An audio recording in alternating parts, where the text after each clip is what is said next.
Well, hello everybody and welcome to part 4 of Baking Bad, and today we're going to be making crumpets. Now, not many people make crumpets.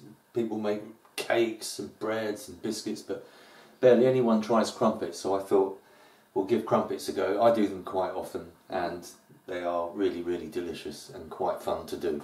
So we shall start off with 350 millilitres of milk, which we are going to warm. So we shall plop that in there and get the gas on quite low because we don't want it too warm. To the milk we are going to add 1 teaspoon of soft brown sugar. You can use caster sugar, but a teaspoon of sugar helps the medicine go down and it helps the crumpets rise. So there we go. We'll just gently warm that through, and while that is warming through we shall weigh out our flour. Now we have a mix of 2 flours. We will have 175 grams, zero the scales, lovely, 175 grams of plain flour. So let's just measure that out accurately. 169.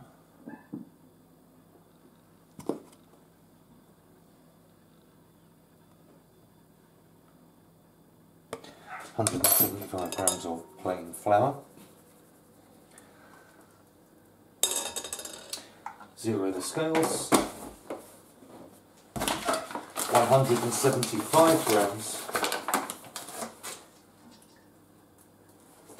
of bread flour, using Wessex Mill French bread flour. So 175 grams of that.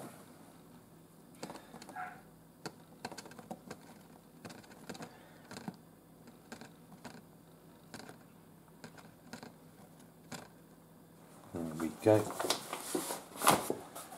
And sift that in. You don't have to sift it, but I like to sift it in because it ensures you don't get any lumps in your batter.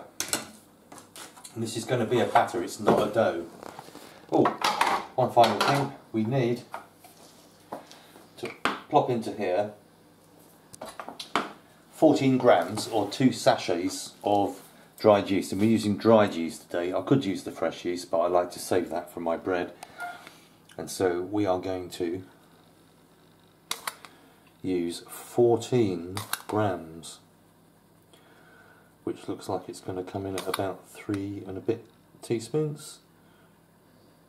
There we go, 14 grams of fast action dried yeast.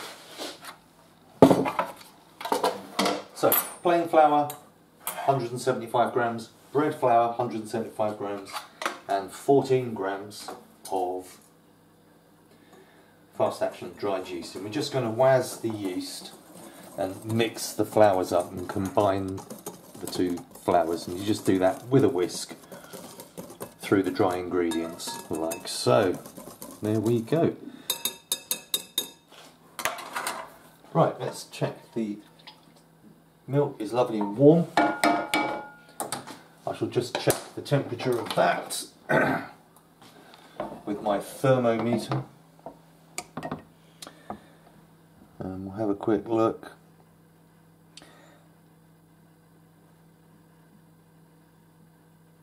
Yeah, good. 31, 32, somewhere around early 30s, something like that, be absolutely fine. And then we combine that into the flour.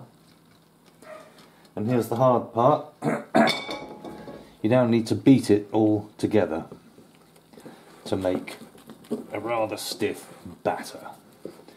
And you need to do this for about 3 or 4 minutes. God, who doesn't like crumpets?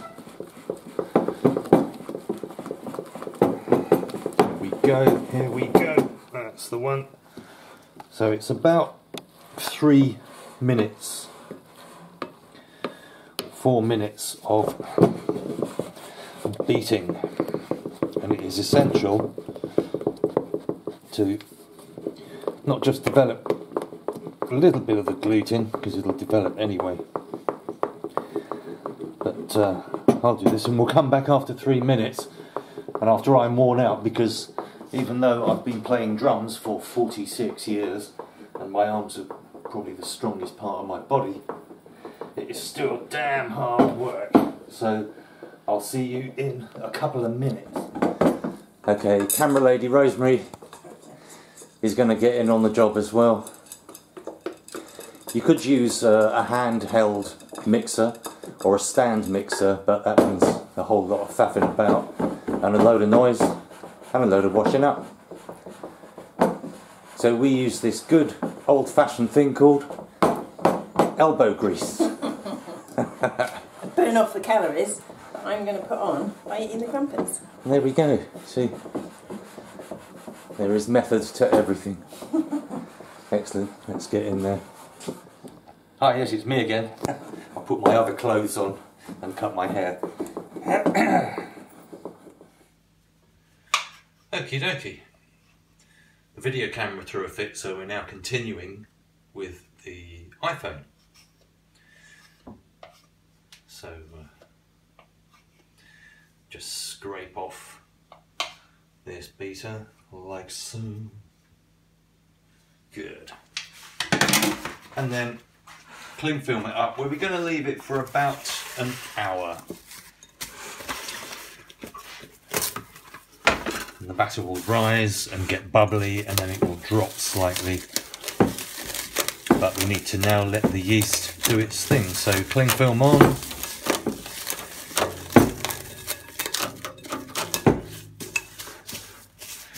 And we want it drum tight.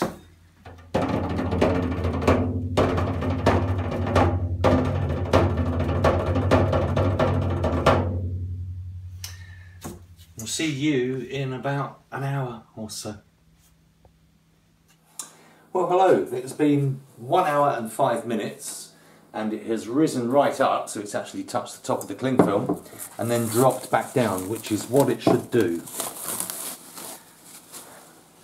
Ah, smells fantastic. Now, what we've got here is 200 millilitres of warm water, 200 millilitres.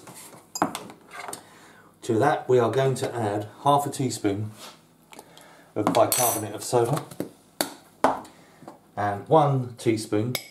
Now, because this is very fine salt, I'm going to make it a very flat teaspoon like that of salt. We are going to stir it up and dissolve it all, and then we're going to add it into the batter so that it kind of resembles the consistency of double cream. And that's what we're going to do right now. Then we'll leave it for 20 to 30 minutes and then it's ready to drop into the pan and cook in the rings. We'll get to that bit when we get to that bit. Okay, so let's have a look what we got. Let's get some of the water in there straight away. Oh yes, what an amazing smell. Oh. Very, very yeasty mixture this is. And so we're just going to stir that all up and incorporate all that water to get that double cream consistency. And again, this can take, oops, let's be a bit careful.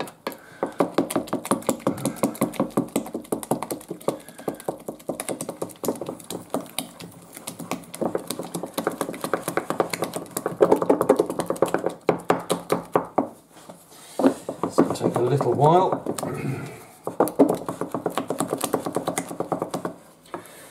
And we add the water. So you start off with 200 millilitres, but you may not need all of it. You're looking for double cream consistency. And I think that's maybe almost, but not quite there. We'll just add a little more water.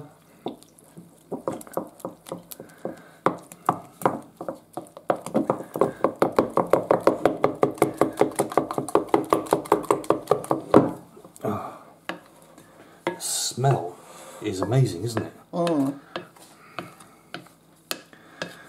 A very, very yeasty affair. Right, I'm just going to grab a knife to clean the spatula.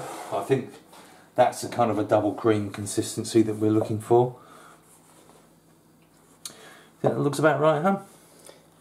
I'd say that looked like whipped double cream a bit. I'd add a bit more. Let's go for a tiny bit more then.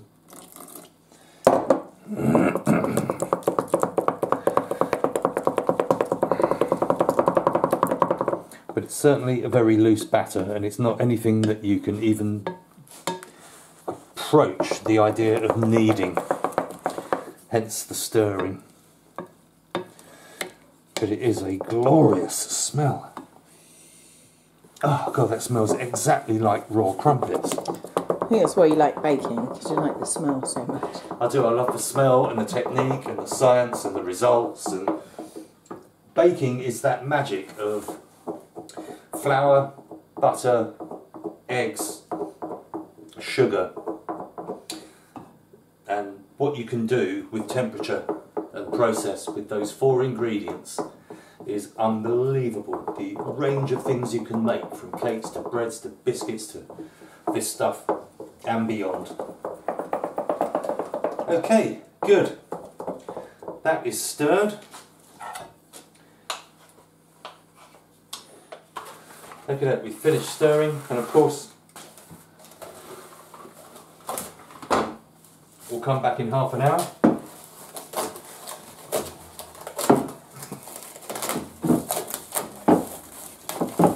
Nice. Drum tight.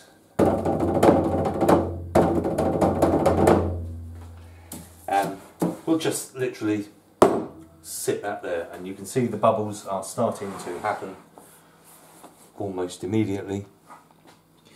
The bicarb getting in there and starting to do its thing with the yeast.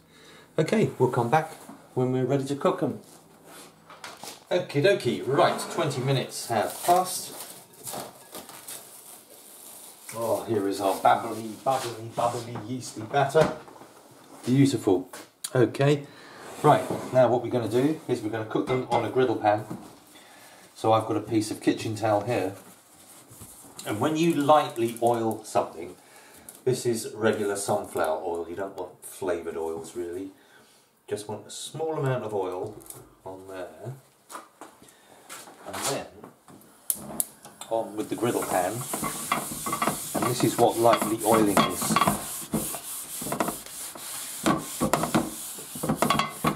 Shouldn't need any more than that.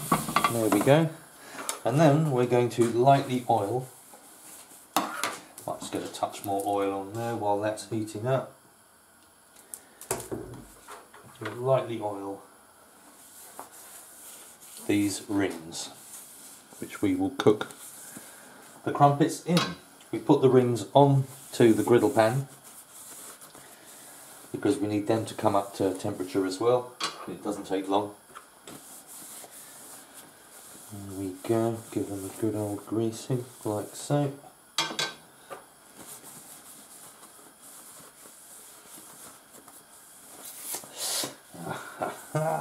Right, good. Keep that there. We shall ladle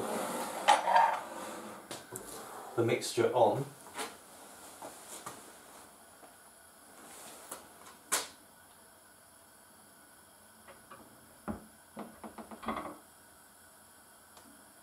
Nice. And this is what it looks like. It's kind of like cream consistency. And we're going to get some lovely crumpets. You want a ladle, you're not going to use the whole amount the ladle holds, maybe about 2 dessert spoons. About 2 dessert spoons full is what you need in the ring. You want to fill the ring about 1/3, but definitely no more than 1/2 full, because they're going to rise up with the bubbles, and you want the tops to cook as well. Some people turn them and flip them and cook them, some people don't. I'll have a go at turning a few You'll get the colour on the top anyway when you go to toast them or grill them. Oh yeah, good. Right, they're up to speed. Right, let's go. Get me the knife. Catch the old drips. I don't want it going everywhere. It's a bubbly old mixture. Okay. And that's about what you want. Nice. Just get a bit more. We're going to try and remember the order that we plot them in. That's nice. Oh, what a mess. Sorry about that, folks. Maybe if I put a bit less in. There we go.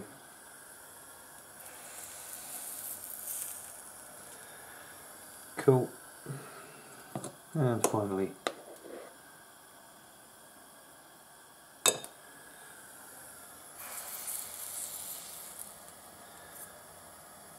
good, that looks about right to me. Let's try not to make a mess. Plump and in. Right. Just lower the heat slightly, don't want it burning on the bottom.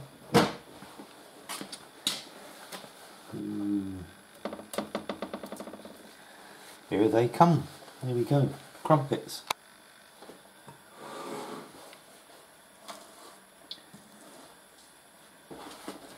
Get myself a cooling wire.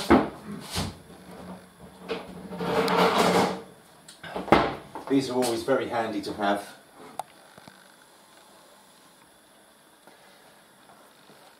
Cooling wires, good for everything. Whatever you're cooling, whether it's bread, biscuits, cakes, or anything, you're going to need a cooling wire.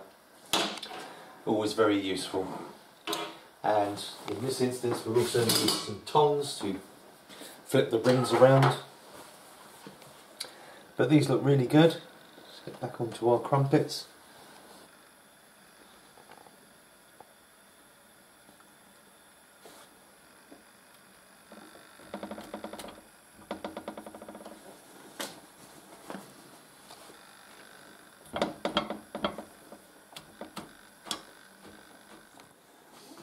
Okie dokie. Let's just flip these over. Nice.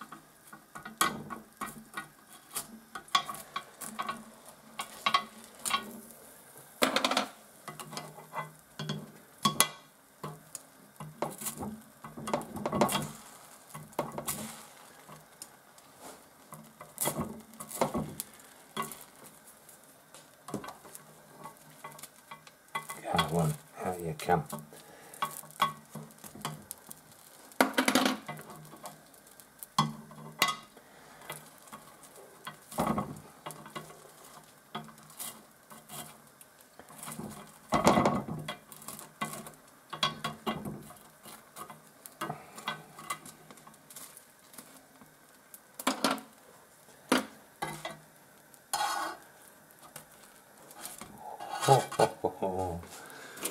Just cook the tops for a few seconds or so.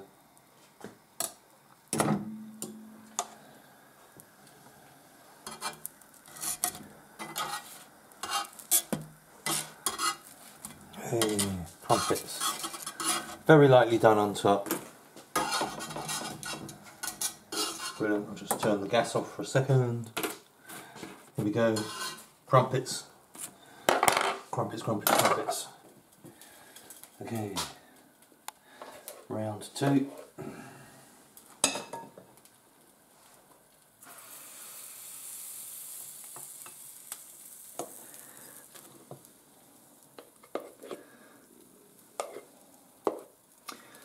Mucky old job this, but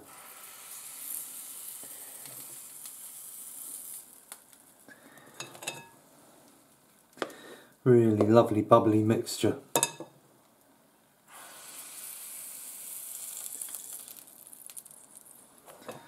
And finally,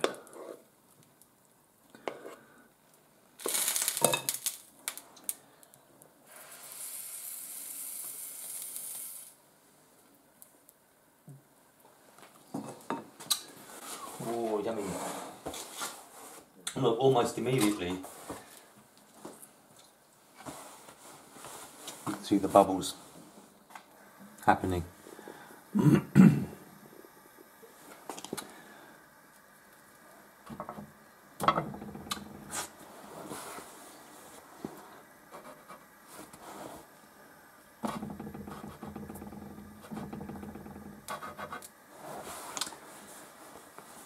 Yeah, loosen them a little bit earlier this time.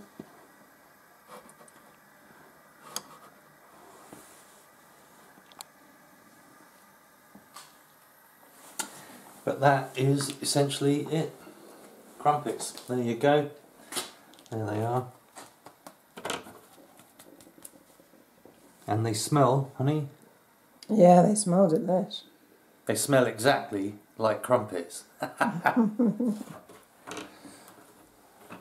Beautiful, really light, really fluffy, beautiful aerated texture. And look at the mixture. It's getting bubblier all the time.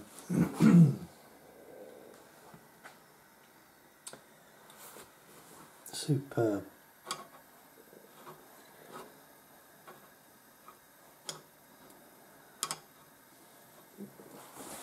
Really nice, great mixture. Right, I'm going to cook all these off. I'll come back when we're done, just show you how many we got in the end out of all those ingredients. And there you go. How to make crumpets. Baking bad number 5, we're going to go back to bread and we're going to do focaccia. Focaccia is all about olive oil, so make sure you've got plenty of extra virgin olive oil and rosemary. That's what you'll need for the next one. But in the meantime, oh look, the bubbles are popping out on the old crumpets. So I'll come back when I've cooked all of these off and we'll see how many we get. Crumpets are also really good to freeze. They freeze really well, so doesn't matter how many you make, you don't have to eat them all or worry about them staying fresh. You just get them in the freezer and then pull them out and toast them. Please give them half an hour to thaw out and toast them. Okay, last little baby just cooking. Looks like we're going to get 16 out of here. We've got 15 here. Look at these. Everyone with their own little personality. Look at these. Oh, beautiful. They smell so authentic though, don't they? Mm. Yeah, really, really good. How am I going to eat all those, huh? Well, we can freeze some. Oh, yeah. And then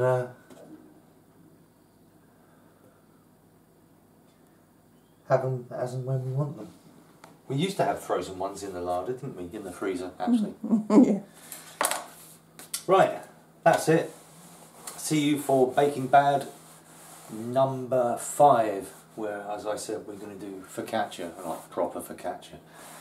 And so make sure you've got rosemary and some nice Malden sea salt, because it's the sea salt flakes on top that really kick that particular bread off. So, thank you very much for watching. My little baby crumpet, the last one just coming out. Give that a few more minutes. You don't have to hang around for that. That's enough proof of where you get to with them. So, I shall see you on the next one. Ta-da!